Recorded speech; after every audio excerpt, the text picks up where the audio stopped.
My name is Phil Page and I'm from AATE and AATE. I would like to also acknowledge the people from whose land I come from, the Palawa people, and in particular the Muanina and Maremina peoples of southeastern Tasmania.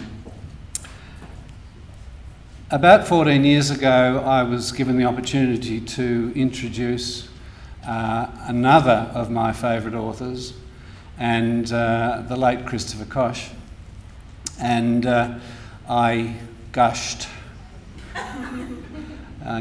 And he was very gracious to me and said, "It's nice to meet a fan." I'm also a fan of David, a big fan of David's. I first started reading David's books. I actually read An Imaginary Life, and it was wonderful when it came out, and it was wonderful this morning at the literary breakfast to hear David speak about the imaginary life that texts bring to us. And I have to say, the imaginary life that his texts have brought to me have been quite stunning. And it is also a great pleasure to meet an Australian national living treasure, the first I have ever met. So that is something special for me this morning. In thinking about David's work, the text that really, I suppose, switched me into reading David almost voraciously was The Great World, and in fact this is my 5th copy of it. And even though David says books are for reading and for taking on board and to enrich the personal life, I've talked about them afterwards and I've lent them and I've never got them back, so that's why I'm on to number 4 or 5 of that particular text. This morning's also important because we are officially launching the wonderful Reading Australia project, which has been sponsored by copyright agency Cultural Fund, headed by Zoe Rodriguez, with whom I've been working now for 2 years. And Zoe has been fantastic in that she has brought on board ALEA and AATE, and also the Primary English Teachers Association of Australia, to produce teaching resources to assist teachers in in using Australian text within Australian classrooms. And it's a great pleasure to welcome Zoe here this morning to launch that work, and she will then launch into David. Thanks, Zoe.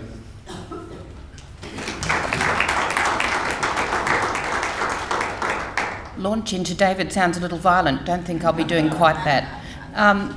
Good morning. What a pleasure to be here in Canberra despite the cold and the fog. A great feeling around the place yesterday and today. I'd also like to pay my respects to the traditional custodians of the land that we're meeting on, the first storytellers of our nation. We're here today to launch Reading Australia.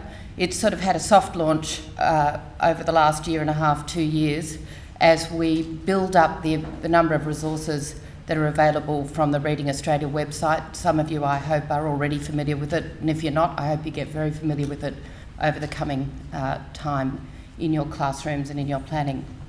I run the Cultural Fund at Copyright Agency. I've been running it for around 7 years.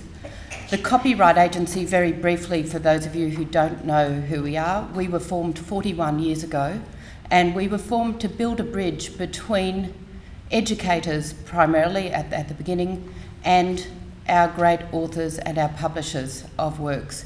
And the reason we were formed 41 years ago was because of what was then considered lightning speed technology. You guessed it, photocopiers. Seems like such a long time ago now, doesn't it? Those photocopiers enabled fantastic things for teachers that hadn't been possible before, of sharing content from around the world of high quality. But at the same time, they posed a threat to our members, authors and publishers, as people weren't buying their books anymore in the numbers that they had been. I won't go through the lengthy negotiation, litigation, lobbying. It's fascinating. I'm a copyright lawyer by background, but that's not what we're here to talk about today. When we were formed, it was a federal government that said both the educators in this equation and the creators have very strong rights and very strong arguments, and we will establish a statutory licence contained in the Copyright Act that says that our educators must be able to use world-class technology to teach their classrooms, but that our authors and publishers also deserve and must be paid for their works when they are used. That takes the form of equitable remuneration that is paid through Copyright Agency back to Australia's authors and publishers. We collect and distribute now over $100 million a year. Our first distribution, I think, our first cheque was all of $16.20 back in the 80s, so we've come a long way. When we were formed, the authors and publishers who sat on that first board said, we really should set aside some of what we collect, and they had no idea what it would be, but some of it for cultural purposes. And that became the Cultural Fund, and it was 1%. Several years ago, that was increased by our members from 1 to 1.5% of what we collect, and that was by an overwhelming majority at one of our AGMs. And that's members giving up money that they would otherwise have in their pockets for this central cultural fund that goes out and does many, many things. We support prizes and awards for excellence. We support training, skills development through various trade associations. We support lots of different things in schools. And we support probably our biggest project, it's definitely our biggest project, is Reading Australia. It's the one project that we have initiated and that we still run in-house at Copyright Agency. We did this because there was a lament that you could go through university and never encounter an Australian book if you did an English degree. That's what I did at Melbourne University, though I did hunt down courses with Australian texts on them. And a lament also that in school classrooms there was a lack of diversity of Australian books that were being taught. There always were Australian books, but they seem to be the same ones. And when we asked teachers, why is that? Why won't you delve further into the great works in Australia? They said some of them are out of print, but we'd like to teach. And in other cases, we just don't have the time to get the resources together to teach them. So this initiative was really Brian John's brainchild, who was the then chair of Copyright Agency and chair of the Cultural Fund. And he said, I never want a lack of resources to be a reason teachers don't choose our great Australian stories in classrooms. So that's a bit of background to Reading Australia, why Copyright Agency is involved. It has been a very happy collaboration with the teacher associations, with AATE, with ALEA, with Peter. It's been terrific. Of course, we are not the people who should be doing that, teachers are, and we're very, very pleased with the responses we hear from around Australia. In fact, we're so pleased that when Phil Page put in an application to the last round of the Cultural Fund to support a writers' festival that will culminate in the AATE ALEA Conference in Hobart in 2017, we have provided quite significant cultural funding towards that. And I hope that many of you who are here today go to that writers' festival and enjoy meeting authors in the flesh. Before, if I can make technology work for me. There we go.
So I would have introduced that as a very brief video to give you a snapshot of what the Reading Australia website provides for teachers and for people who are interested in Australian writing. That's almost enough from me. I'm now going to hand over to David Malouf. All of you know who he is. I've known David since I was 0. and he's told me many stories, and I'm looking forward to hearing from him today as David formally launches Reading Australia. Thank you.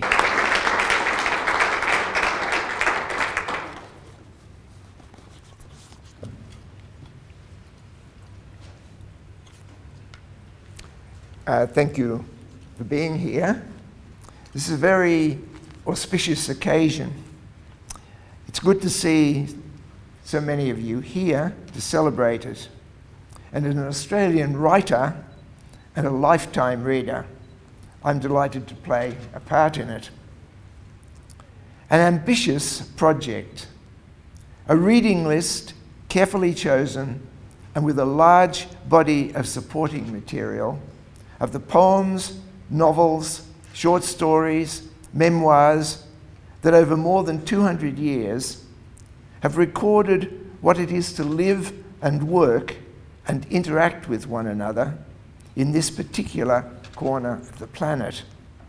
A place with its own very curious landforms and weather patterns, its own trees and plants and birds and furry creatures and reptiles and imported flocks and herds, and its own very distinctive mixture of peoples. Indigenous and English, Irish, Scots, and migrants later as well from every corner of the earth. All this seen and recreated imaginatively through the eyes of men and women who in each case bring to it their own very personal vision of what they have seen and felt of it, how it has played on their senses and shaped their perceptions and views. It is out of the uniqueness, but also the variety of all this, that we are considering today the first books from which Reading Australia has been created. And I want to say something of what all that means and why it matters. But first I want to pay tribute to those who conceived of this project and to CAL, the copyright agency, for taking it on, then the readers who have come up with this beginning list. Its inclusiveness and scope, but especially the very open idea it offers of what Australian might mean. The novel of Christina Stead it chooses, for example, The Man Who Loved Children, is written by an Australian writer, a very great one. But none of its characters or concerns are Australian. In fact, it is set in Washington, D.C., and is generally regarded as a classic of American literature. But the experience Christina Stead is drawing on derives from her own family and growing up, and her entire sensibility and temperament was shaped in Australia, though she spent most of her writing life elsewhere. The book would not be what it is, and she would not be the writer she is without all of that. Writers are individuals. What they are concerned with is the authority and authenticity of their voice, with what it is, and there in the concerns and what it is in that puzzles them. To what extent that voice has a distinctly Australian accent will be a mystery to them, something for others to describe, and may be difficult to define. The writer herself, I'm thinking of Christina Stead, but we might equally think of Jessica Anderson or Helen Garner, will simply take all that for granted and concentrate on being and sounding like herself. Whether or not, in discovering her voice and what it is she has to say and write about, she chooses the matter of Australia, questions of her relationship with the land or some particular area of it, her relationship to its native peoples, its history, its social struggles, its experience of war. Whether she chooses any of those aspects of the matter of Australia is entirely up to her. Some writers, Catherine Susanna Pritchard, or Kate Grenville, or Patrick White, or Peter Carey, take these subjects up in some of their books, as I myself have done, and in others not. Some writers will not touch this material at all.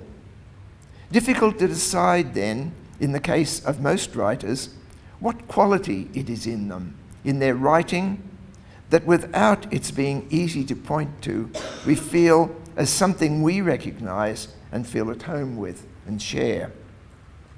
A particular quality of humour, an attitude to space, wide horizons and high skies, that implies room to move. The closeness, even in city dwellers, as we mostly are, of the ocean, but also the bush. Something in the relationship between writer and reader that we might call an Australian tone. Christina Stead isn't the only writer here whose books are not particularly concerned with Australia. Two other of the books on this list, The Year of Living Dangerously by Chris Koch and George Johnson's The Far Road, are about life in Southeast Asia. And Kate Jennings' novel, Moral Hazard, is concerned with the New York financial world. My own novel, An Imaginary Life, is about the first century Roman poet Ovid and his exile in what is now Romania.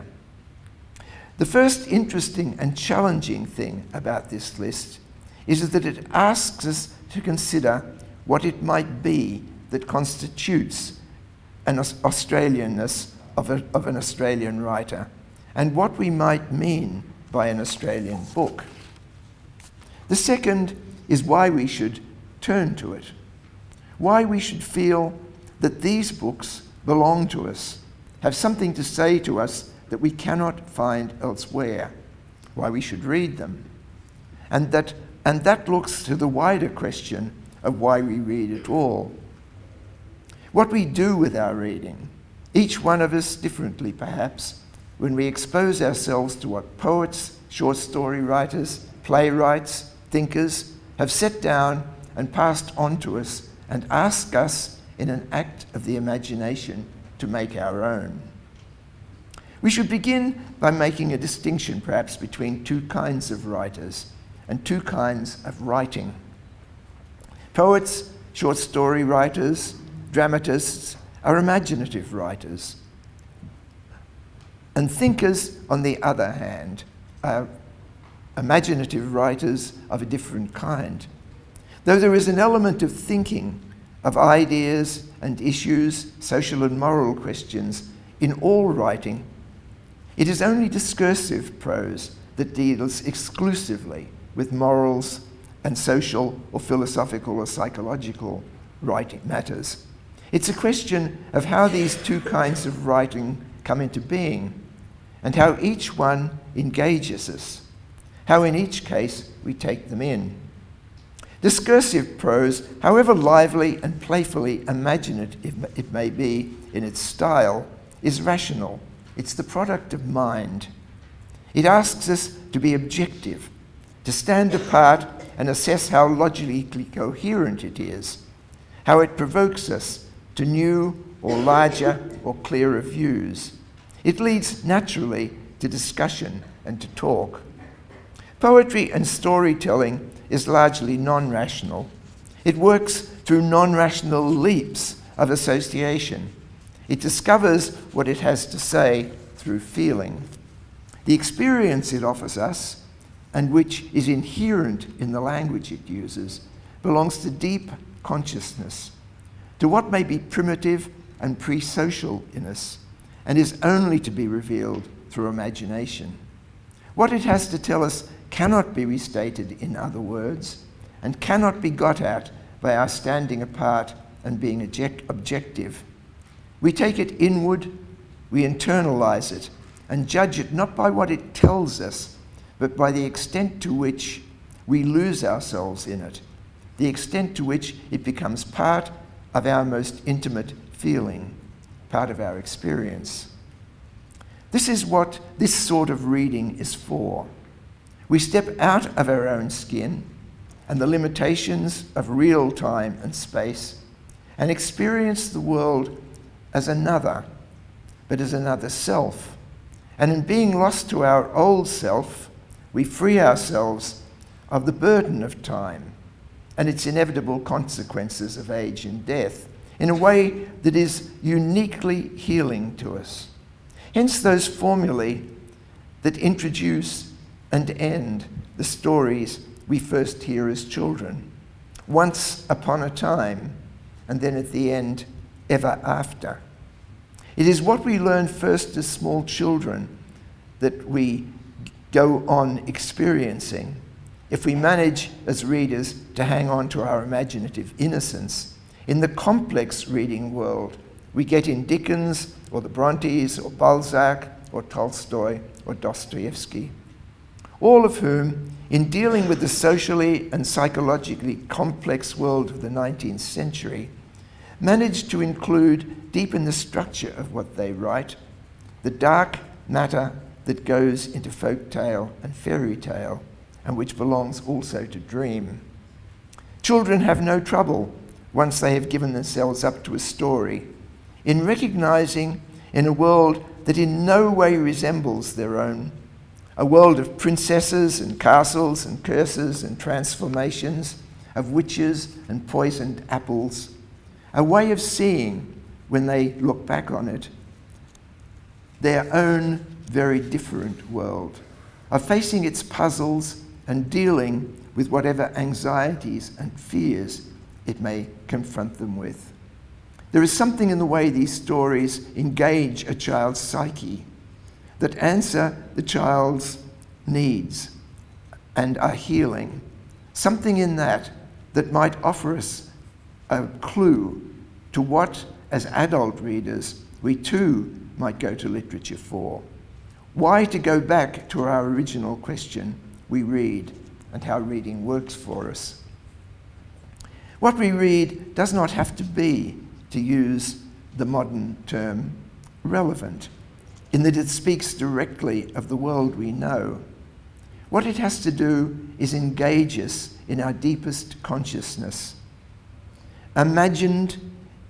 Imagination, if we give ourselves up to it, will reveal to us what is relevant in it, but only if, like children, we internalize it and let it work on us. I say all this to suggest that the largest part of our reading as Australians will not necessarily be books by Australian writers or books about our Australian past or even our Australian here and now. If reading of that kind is to have its fullest meaning to us, if we are to see what is unique in it and uniquely ours, we must see it in the light of our wider reading.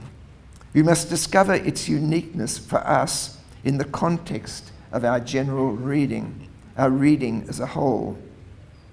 When we're born into a language, we are also born into a culture and its literature. Poems, folk tales, stories, plays, novels, but also a world of ideas and argument, political and social essays, sermons, the public utterances of famous men and women, their journals, memoirs, letters. These writings become ours because they account to us for how our particular world, the world we have inherited and move in, and which we have to negotiate and reshape, how all that came to be what it is, how it developed the laws, customs, public institutions that define its daily life and tone. To understand what that is, to be fully at home with the ideas and feelings that the language carries with it, and which we have grown up with, we need to read as widely as we can. In our case, all that has been written in English from Chaucer and the Morte d'Arthur and Shakespeare and Milton's Paradise Lost and his pamphlets and sonnets, through Blake and Wordsworth and the other romantic poets, and Jane Austen and the Brontes and Dickens and Conrad, to Yeats, Eliot, Auden, Virginia Woolf, Joyce, including such thinkers as Locke and David Hume and Jeremy Bentham and John Stuart Mill. This is my list. Others might offer you a quite different one. And because English exists in other places than England, Scotland, and Ireland, we need to read the American writers, from Hawthorne and Melville and Henry James to Scott Fitzgerald and beyond. This is the context in which Australian writers work and Australian readers read. The tradition of Australian writers, along with Canadian and New Zealand and some Caribbean and Indian writers. It's that tradition that they belong to. And beyond this, writing in English is the context that writing in English itself belongs to. The French and Italian and Russian and German writing, and South American writing, that century after century, English writing has measured itself against and drawn on and been influenced by. It's because all this larger world of writing is the one to which Australian writing belongs and is the natural reading of Australian writers, that I say that for any one of us, our Australian reading will be only a part of our reading, but a unique part, and it is the quality of that uniqueness I want to move on to. I spoke earlier in asking what we read for of the peculiar pleasure and enlargement of self and freedom from the limitations of time and place that we think of as belonging to self and being the bonds of self, that entering into the imagined world of story may bring us, or the theatre may bring us, or a poem. The joy of living for a time while we are lost, as we say, in the book or play, in another skin, and of internalizing that other world as if we had been reborn into it and had made it, however briefly, our own. From inside that experience of another life and self, we see new possibilities against which our daily world and self can be measured, but also understood.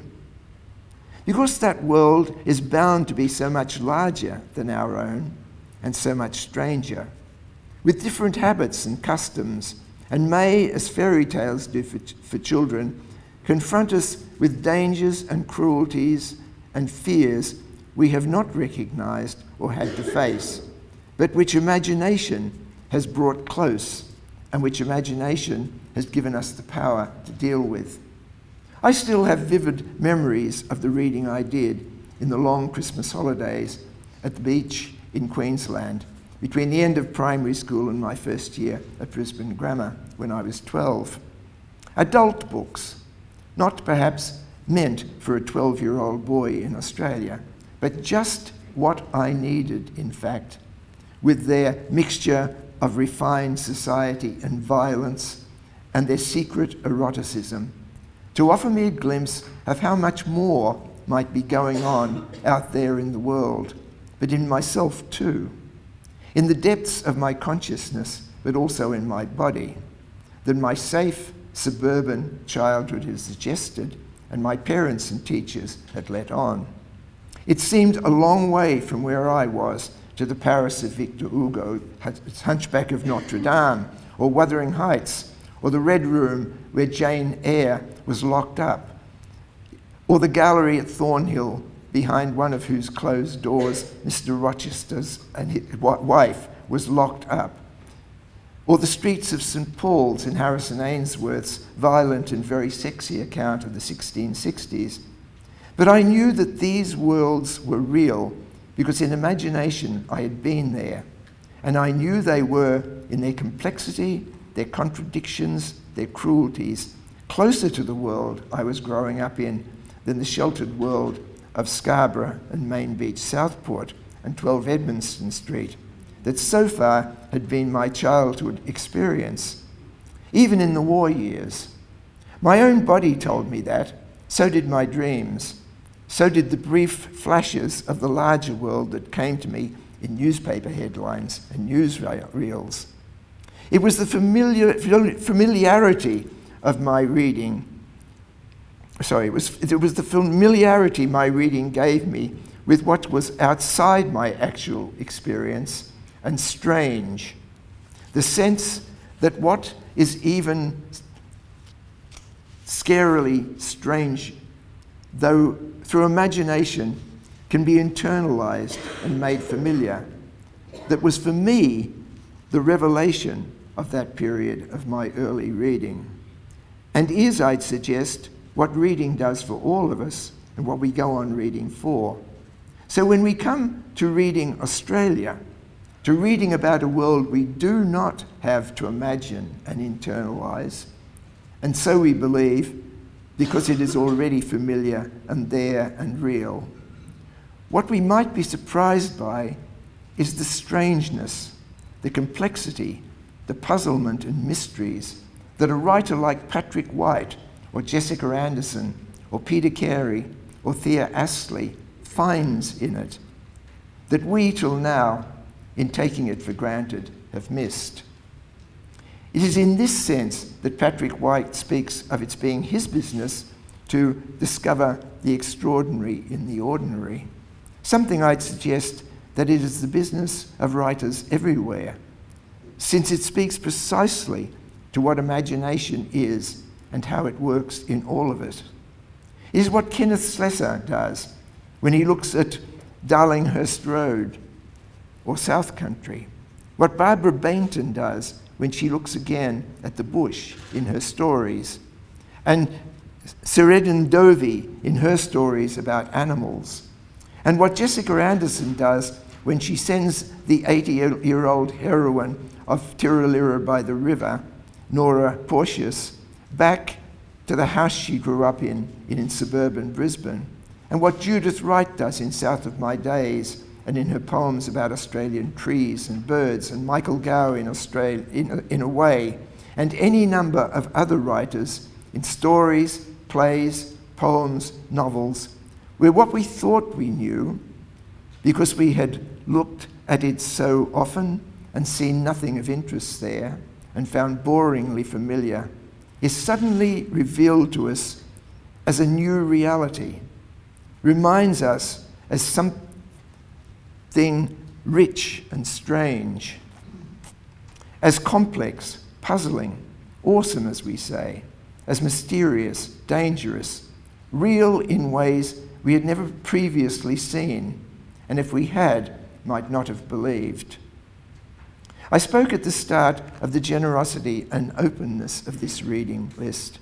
What I would like to do now is point to its richness, both as a record of the continent's uniqueness and of the two very different cultures it has produced, one of which arrives only in an oral tradition, but is available to us, at least in part, in English translation, in the anthologies the list includes.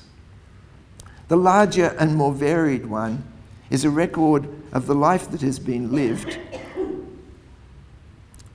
by the original British settlers, the surviving indigenous peoples, and many waves of migrants from all over the globe, even more, over more than 2 centuries. That richness derives both from the complexity, the variety, the contrariety of the social world that has developed here, and the individual richness of response to all that, of so many hundreds of writers who have found a language and a form for what they have seen and felt, and have made that available to us as an experience on the page or in performance that we can internalize and make our own. From Watkin Tench in his contemporary, a complete account of the settlement at Port Jackson, through Marcus Clarke's For the Term of His Natural Life, and Lawson's Wildly Billy Boyles, and Joseph Furphy's Such is Life, and Henry Handel Richardson's The Fortunes of Richard Marnie, to Kylie Tennant's novel of life on the road in the Depression years in The Battlers, and Ruth Park's depiction of slum life at the same period in Sydney, in The Harp of the South.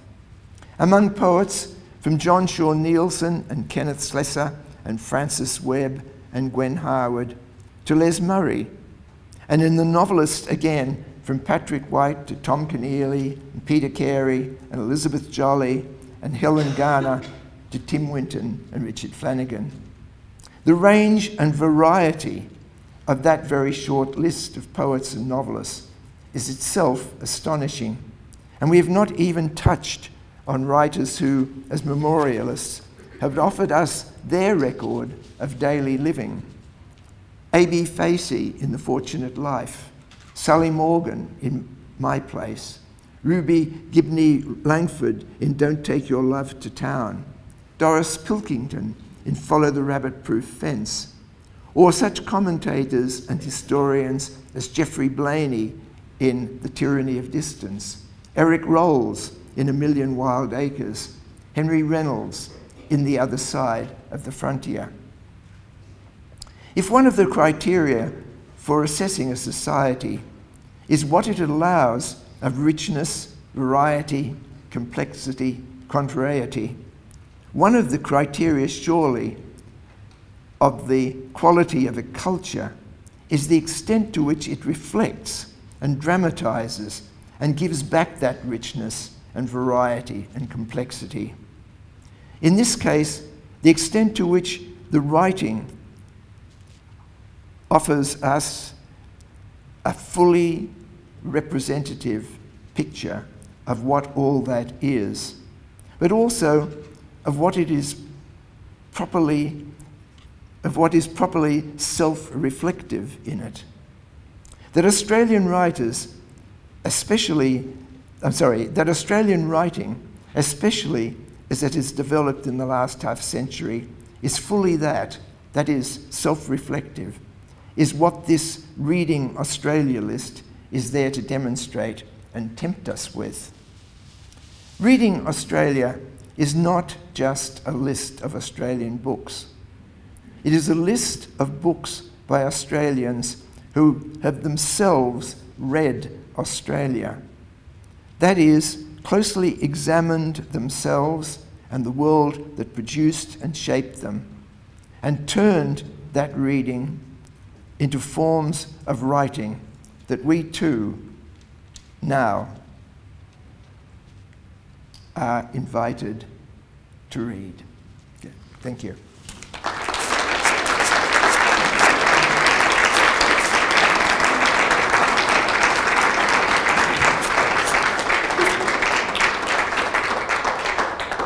Would anyone like to ask any questions of David? David, you're open for questions. Yes. Up the back. Mr. Malouf, are there any Australian novels that you think all Australian school children really should read? Oh, look, I think that that's likely to change from one period to another. And I think one of the things we have to be very careful of is not letting things set into some kind of hard form where just because we have, this book or that book has always been on a course, it remains there, when there may be other books now which are more likely, books change over time.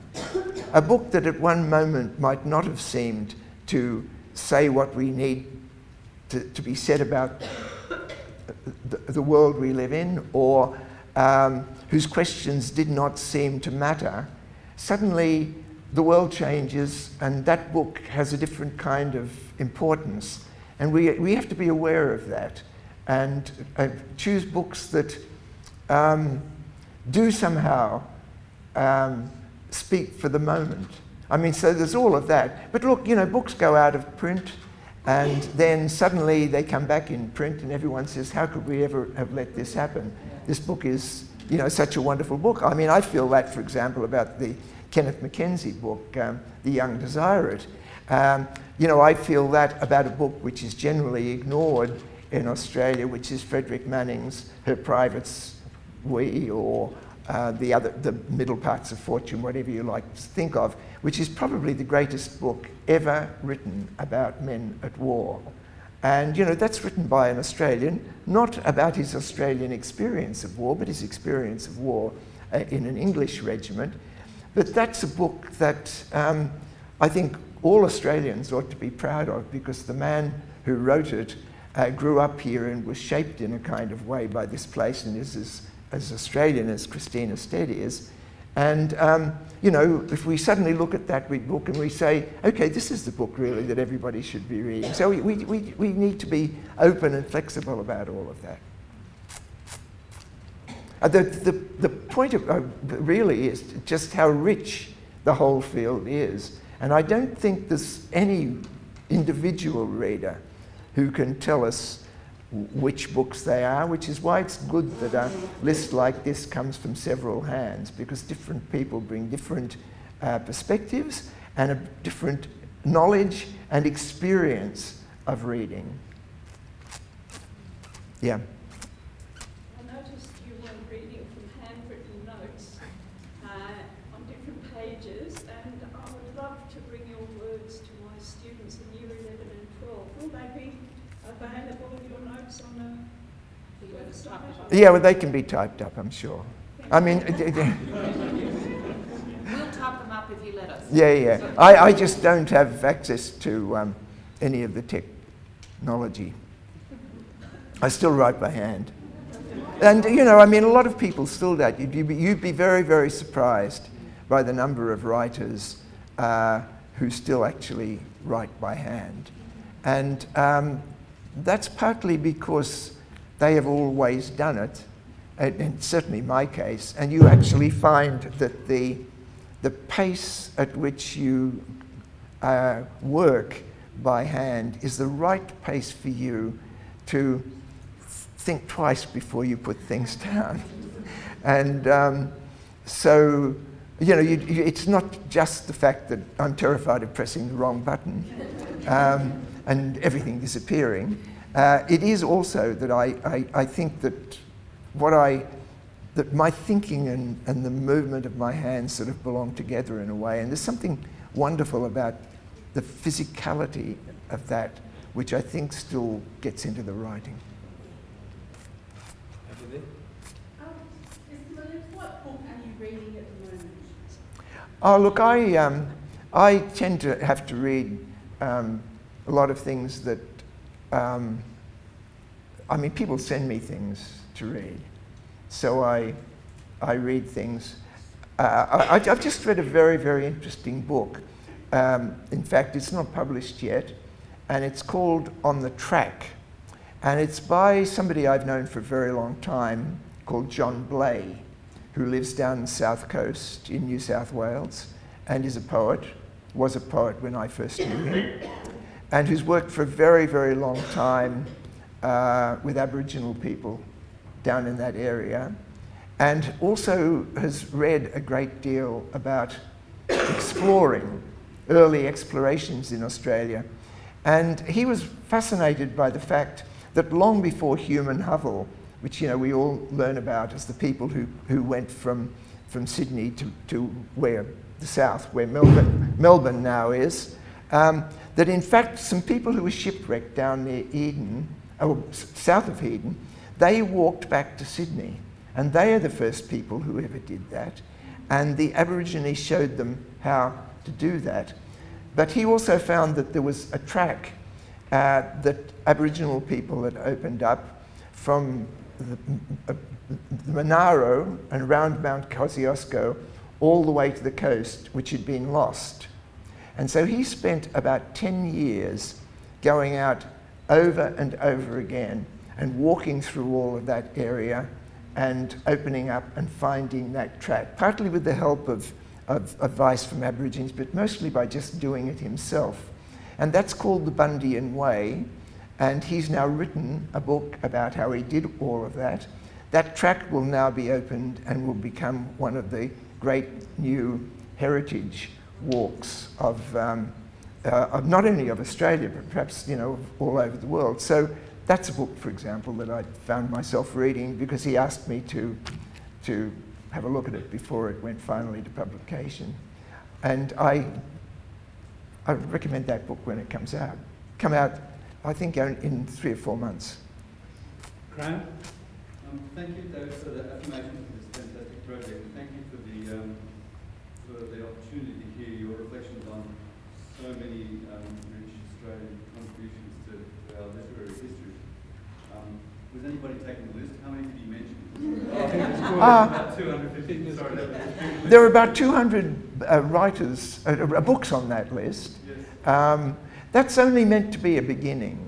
You know, I mean, I think there are many people that I recognise who are not on that list who I expect will quite quickly be there. Elizabeth Harrower, for example. But you know, there are a number of, and I'm sure that the list that is a beginning working list. No, I realise it's growing very quickly. But my question was in relation to one of the reflections that you shared with us, where you mentioned, and correct me if I'm wrong, but that you saw poetry and storytelling as belonging to a primitive, pre-social time. And as somebody, am I right? Is that one of the things that you were saying? Look, I think that's true. And I'm wondering, therefore, how you see language, as somebody who's written in his fiction often about language and about the understanding of language, and my reading of those kinds of things, that it is fundamentally social, and that one is born into something which is social in itself and of itself. And so I wondered whether you could talk a little bit more about that sense of storytelling belonging to a primitive Yeah. social time. Look, it's true that language is social, and in fact each language, you know, whether it's English or French or German or Italian, works in a different way from all the others. So that, you know, in having inherited English, which is one of the richest of all the languages because it's used in so many different parts of the world now, and you know what all the writing in it is not only goes back, you know, something more than 1,000 years, but has also grown other things. It's also a language which is very, very unusual in being a bastard language. You know, it's a language which is Anglo-Saxon to begin with, but has French put over the top of it, and then has the classical language, you know, a huge vocabulary from the classical languages over the top of that. There's no other language that is so varied as that. But also the shape of the language itself determines thought. So there's something about English which is created, all those institutions which come with the language, like the common law and our particular political structures, they are as much the product of the language itself as they are of people's individual ways of seeing things. That's that. But when you actually go to work in that language as a writer or as a poet, for example, particularly as a poet, one of the things that happens then is that what writes a poem is not logic. What writes a poem is something that the associative qualities of the language itself and the associative qualities of one image with another creates. And all of that does not belong to the part of our mind that is rational and social. It belongs to some much, much more primitive way our mind works with language. That's what I would say. But I would also say that that is true too in the shaping of most novels and stories before the 20th century. I think the 20th century has changed some of that. You don't feel that every novel in the 20th century has behind it some kind of fairy tale shape, as you do if you look at something like Jane Eyre or Dickens' Great Expectations. You know, you feel that one of the things that makes those works so powerful to us is that they are taking archetypal stories that belong equally to the world of dream and creating a piece of action about it, and that's partly what works so powerfully on us. I was very aware of that recently. There was a terrible adaptation of Great Expectations on the television recently. Really, really bad, because almost everything that makes the book interesting had been taken away. But once they had laid out the skeleton of the book, you thought, goodness me, this is such a simple story. This is a story about, you know, like a fairy story, like a kid who says, I don't really belong to my parents. I have a secret person who is responsible for me, and he thinks, of course, it's Miss Havisham, but the terrible reversal of the book that is that it turns out to be Magwitch. But that's like a fairy story. The basic structure of that story is a fairy story. And Jane Eyre is, you know, the demon lover and sleeping, you know, Beauty and the Beast and all the rest of it. And she knows that because she keeps talking about those stories all the way through the text. And that gives them a kind of frisson that I think a purely realistic novel of the kind that people tend to write in the 20th century, and certainly write largely now, like I feel, as a reader. Does that answer your question? Thank you. No, I was just interested in your further reflections on it, so thank you. Yeah. I love the story about your reading at 12 years old, and I've read others of books of yours called Davies, I think. I'm becoming increasingly frustrated by gatekeepers which seem to impinge on our ability to choose text for our senior students, really, 16, 17 or so. To the extent that people don't set text because they think they would cause problems. Can reading damage our young people? Yeah, look, I feel that very, very strongly. And I also feel that we've got all sorts of, we make all sorts of assumptions that turn out not to be true. We assume, for example, that certain kinds of books boys won't be interested in, or certain kinds of books girls won't be interested in. We don't, that's not necessarily true. My publisher in London is Carmen Khalil, was Carmen Khalil. And you know, Carmen comes from Melbourne. She was a very, very powerful feminist. She started a feminist press at Virago and all the rest of it. And I actually said to her that between the ages of about 14 and 21, I read Moby Dick every year of my life. It was my absolutely favourite book, and it remains my favourite book in English. And she said, oh yes, isn't it wonderful when you fall in love with the book and you just have to read it over and over again. She said, I fell in love with the book when I was 12, and I read it every year until I was 26. And I thought, how interesting. What will this book be that this kind of budding feminist growing up in Melbourne, you know, when she's 12, will spend the next 10 years reading and rereading? And it turned out to be Kidnapped. And I mean, the last book you would think of that would appeal to a 12-year-old girl and take over her whole emotional and fantasy life. So how can we predict, you know, how can we feel so firmly that this book is for boys and this book is for girls? But we've started to do all of that, I think, on very, very poor grounds. Cameron. Mr. Malouf, the world of ideas in your books is a very broad one. It ranges, of course, from the ancient world to 18th century Queensland and back again. Could you talk a little bit about when you come to an idea or when you engage with an idea? How do you realise that you want to explore that in a book, or what kind of process do you go through to develop it or decide that it's worth investigation and inquiry? Yeah, look, can I just say, whenever writers answer a question like that, they're really only able to talk about themselves. And so I have no idea how other writers come to things. I suspect that a great many of them, however, work as I do.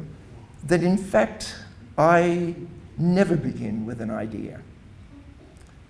What I would always begin with is something that I have seen that grabs hold of me in some kind of way, and I don't know why. And, you know, it can be a bit of a story you've heard from someone about their grandmother or their father or them or their next door neighbour. It can be something you overhear. I can think of something like Remembering Babylon. And the thing that began that novel for me was the image of that person up on a fence and his words when challenged by someone with a gun. In fact, it was a couple of drovers, and this really happened. And he shouts out, "Do not shoot, I am a British object." And it was two things there. It was the visual image of that man on the fence and everything that kind of a fence means and everything somebody teetering on a fence might suggest.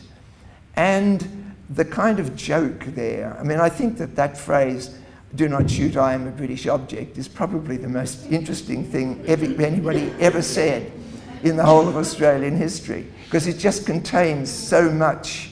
That's where the book started for me. And it would always start with something like that. So where that goes then, once you start writing, what that opens up in the way of questions that are to deal with your puzzlement, or to deal with your saying to yourself, why is this my business? You know, what's going on in me that makes me need to pursue this? That's where the book comes from. So I know that afterwards, when the book is there, you can do two things, I think, with the book. You can read it and feel deeply carried away by it. I don't mean that book, I mean any book. Deeply carried away by it and say, this book has really changed my life. You don't have to tell that to anybody. You don't have to account for that feeling. You don't have to tell anybody what it means to you. What you might do with the book, as Phil suggested, is you might go to somebody else and say, "Look, I've just read this fantastic book, read it." And that's the best thing you can do with the book. But we have all sorts of situations in which we sometimes want to talk to other people about the book. And at that point, what we talk about is the ideas, because it's so difficult for us to pass on to another person what our experience of it was, that we're more likely to say, "Oh, it's interesting because," and then there's all of these ideas. But that's not really what has grabbed us. And, you know, it's difficult to say, but I think the talk about books, about its themes and its ideas, useful because they are the things which we can talk about, but not the essential thing. Thank you so much for both your addresses this morning. It's been fascinating to listen to the variety of things you've had to say. And I think one of the things... A bit louder. So. Oh, sorry.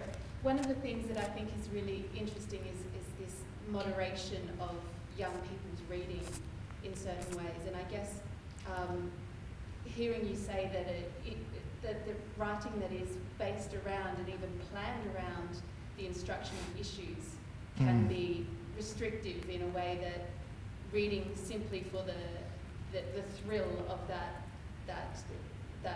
frightening experience can be so much more informative. And I guess in some ways our curriculums in different states and now with a national agenda, I guess are moderated to some extent in Reading Australian works through that Australian lens. And it was really encouraging to hear you speak of the Reading Australia project as something that can broaden that experience in so many ways, because as you say, Australian literature, every example is a global piece of writing as well. And I just wonder if you might comment on ways that you see your work having been taught within, or even just read within that within that Australian lens as something that perhaps misses some of the elements of the work and the ideas that you're exploring. Oh, look, I think that always depends on two things. One is what the original reading experience of the person has been. Then first of all, when you give the book to the kids, they go away and, you hope, they read the book and they take it in some kind of way. The best thing that can happen is that something in the reading there has given that kid an experience and revealed something to him or her that they couldn't get in any other way. They are not going to necessarily talk about that. You, as a teacher, have also read the book, and what it means to you probably most deeply and most privately is, again, not something you want to talk about. But there are elements there that have to do with the conversation we all have with one another about the world we're in. That can be talked about. And to talk about that it ought not to endanger the private reading of the teacher and the kids, but it's different from it. And I just really would say that, when you write a book, what you really have been through is an experience yourself. That is what the book is. The book is a very, very personal and deep experience in which you discover things you did not know, and you've written the book in order to discover those things. And you put it out there, and you hope that other people will work with the book in the same way. But when you put the book out there, it is now public, and it is part of the public discourse, and it is part of the conversation of the writer with the tribe, as you might put it. I don't think the writer has any part to play necessarily in that. He's given the book away.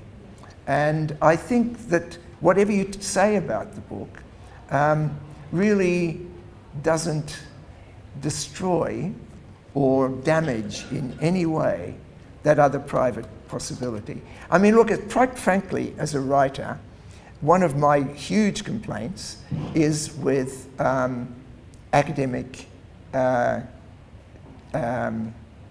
discourse about this thing that I would still unashamedly call literature, but which is a dirty word, absolutely, in that academic world, which I once belonged to and which I no longer belong to because I haven't taught in a university for the last 35 years.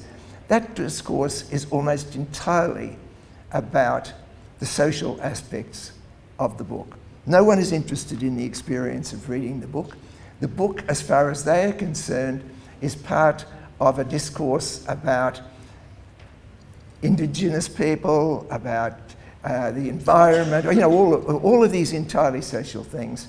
And they judge books, really, not on quality of the experience of reading it, but on what contribution it makes to that public discussion. They don't only do that with Australian books, they will do it to a George Eliot novel or a Dickens novel or whatever it is.